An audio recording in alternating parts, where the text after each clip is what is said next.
The following video contains step-by-step instructions on how to maintenance the 6 through 8 inch Deringer 40 reduced pressure assembly backflow preventer. These are the tools required. Close the number 2 shutoff valve. Close the number 1 shutoff valve. Open test cock number 4.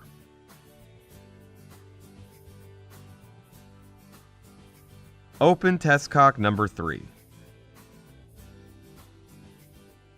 Open test cock number 2. Do not open test cock number 1.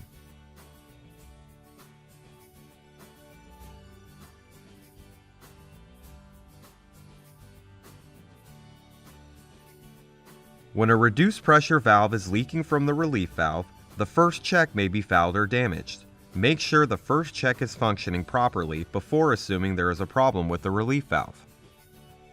If the first check is functioning properly, we recommend using a toothbrush to gently brush away any debris from the valve piston and seat. This should return the relief valve to work properly without having to disassemble the relief valve. If damage to the relief valve has been found, please take the following steps to remove and repair the damaged relief valve. Using an adjustable wrench, disconnect the relief valve sensing line. Using an adjustable wrench, loosen the relief valve bolt on both sides of the body. Remove the relief valve O-ring. Using a socket wrench, disconnect the relief valve cover. Remove the relief valve diaphragm. Remove the C-clip. Use a flathead screwdriver if necessary. Remove the relief valve piston. Remove the spring. Check the spring for damage. Check the rubber seal on the relief valve piston for damage and debris. Check the relief valve seat for damage. Check the relief valve diaphragm for damage. Replace the diaphragm if necessary. Gently push down on the embossed center so that the diaphragm collapses into itself. Reinstall the relief valve piston into the diaphragm. Make sure the diaphragm's embossed center is inserted into the piston groove. Place the spring into the relief valve body.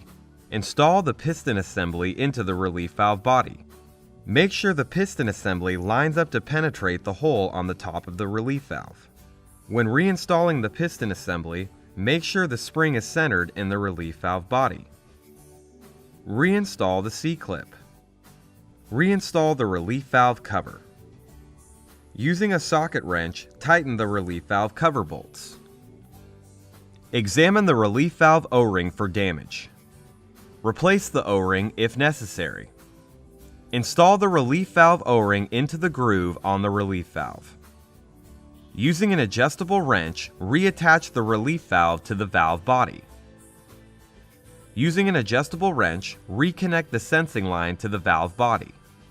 To remove the access cover, use a socket wrench to loosen the 8 cover bolts.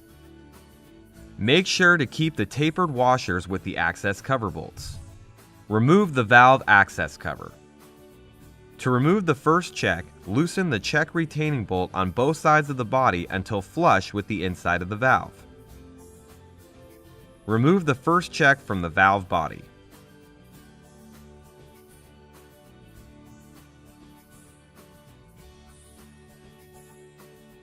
Using a Phillips head screwdriver, remove the tower screws. Separate the tower assembly from the check seat. If debris is found on the first check seal disc, the check may just be fouled. The debris can be cleaned off to make the check seal properly without having to replace the check seal disc. Use a rag and some water to clean the debris off of the check seal disc. Examine the seat for any debris or damage. Examine the seat O-ring for damage and debris. Replace the seat O-ring if necessary. Examine the tower screw O-rings for damage. Replace the tower screw O-rings if necessary. Once the debris has been cleared from the check disc and no damage is present, the check can be reassembled and reinstalled into the valve body for testing. If damage to the check disc has been found, please take the following steps to remove and replace the damaged check disc. Using a Phillips head screwdriver, remove the seal disc retaining screws. Remove the seal disc retainer to expose the disc. Remove the seal disc. Install the new seal disc, making sure it is completely flat inside the check cavity. Reinstall the seal disc retainer. Using a Phillips head screwdriver, reinstall the seal disc retainer screws. The Deringer 40 and 50 first check is a true poppet check. The check orientation is not important when reattaching the check assembly to the first check seat. Reattach the tower assembly to the first check seat. Using a Phillips head screwdriver, retighten the tower screws. To remove the second check, loosen the check retaining bolts located on both sides of the body until flush with the inside of the valve. Use a flathead screwdriver to gently remove the second check from the body.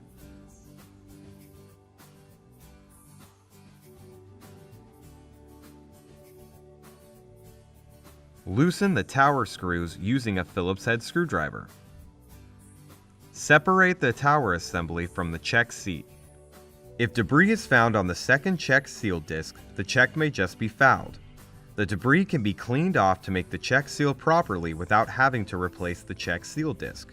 Use a rag and some water to clean the debris off of the check seal disc. Examine the seat for any debris or damage. Examine the seat O-ring for damage and debris. Replace the seat O-ring if necessary. Once the debris has been cleared from the check disc and no damage is present, the check can be reassembled and reinstalled into the valve body for testing. If damage to the check disc has been found, please take the following steps to remove and replace the damaged check disc. Using a Phillips head screwdriver, remove the seal disc retaining screws. Remove the seal disc retainer to expose the disc. Remove the seal disc. Install the new seal disc, making sure it is completely flat inside the check cavity. Reinstall the seal disc retainer. Using a Phillips head screwdriver, reinstall the seal disc retainer screws. Reattach the tower assembly to the second check seat. Make sure the tower assembly is in the proper orientation before tightening down the tower screws. Make sure the check seat protrusions are at the top side of the check. Make sure the check spring arms and the tower bosses on the tower assembly are facing downwards to allow the check to swing open upwards during operation.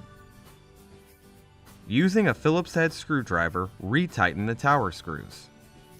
Reinstall the second check into the valve body. Make sure the O-ring seals properly against the surface. Retighten the second check retaining bolts on both sides of the body. Make sure the second check retaining bolts don't bind against the check. Reinstall the first check into the valve body and make sure the O-ring seals properly against the surface. Retighten the first check retaining bolt on both sides of the body. Make sure the first check retaining bolts don't bind against the check. Examine the access cover O-ring for damage and debris. Replace the O-ring if necessary. Place the access cover onto the valve body. Install tapered washers onto the access cover bolts.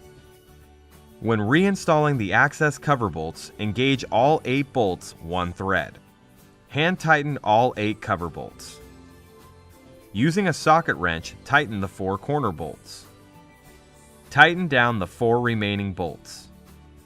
Slightly open the number 1 shutoff valve. Close the number 2 test cock. Close the number 3 test cock.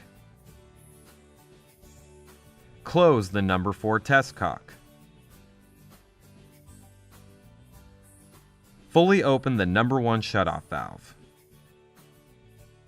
Perform a test on the backflow preventer according to your local testing regulations to ensure that the check valves and relief valve have been repaired properly. Fully open the number 2 shutoff valve.